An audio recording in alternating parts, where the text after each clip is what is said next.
रावसाहेब, मुंबई महाराष्ट्रात सध्या एक विषय गाजतो आहे. 15 ऑगस्टला जे मांस विक्रीची दुकानं कत्तलखाने बंद करण्याचा 5 महापालिकांनी निर्णय घेतलेला आहे, त्यावर जोरदार आवाज उमटतोय. स्वातंत्र्यदिनी आमच्या स्वातंत्र्यावर घाला घालण्याचा हा प्रकार आहे, अशा प्रतिक्रिया अनेक नेत्यांकडून उमटतात. देवेंद्र फडणवीस यांनी महाराष्ट्राला, छत्रपती शिवाजी महाराजांच्या महाराष्ट्राला, मर्द मराठ्यांच्या महाराष्ट्राला शाकाहारी राज्य म्हणून घोषित केलंय का? कोणाच्या दबावाखाली? मुंबईसारख्या शहरामध्ये, पुण्यासारख्या शहरामध्ये, अनेक सोसायट्यामध्ये,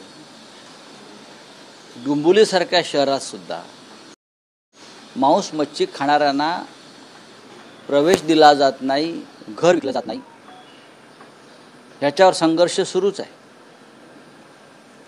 आता 15 ऑगस्ट स्वातंत्र्य दिनी महानगरपालिका फतवा काढते आणि त्या दिवशी मांस मच्छी विक्रीवरती बंदी आणते.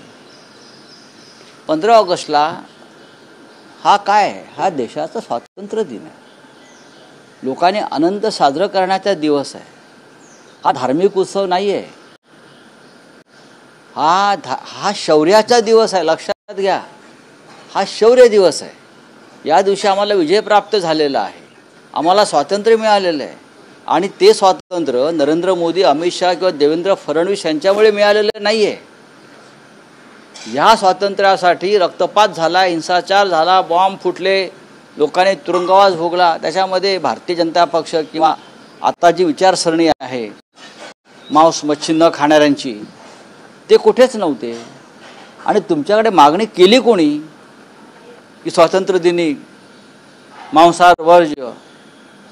हे काय नवीन थोतांड आहे या महाराष्ट्रामध्ये? आणि या थोतांडाचे जनक कोण आहेत? देवेंद्र फडणवीस सांगतात काँग्रेसच्या काळामध्ये. अहो, काँग्रेसचं सोडून द्यावं, तुमचं बोला. काय झालं की काँग्रेसच्या काळात तुमच्या स्वप्नात सुद्धा तुमच्या छातीवर काँग्रेस बसलेली आहे आणि आम्ही बसलेलो आहोत.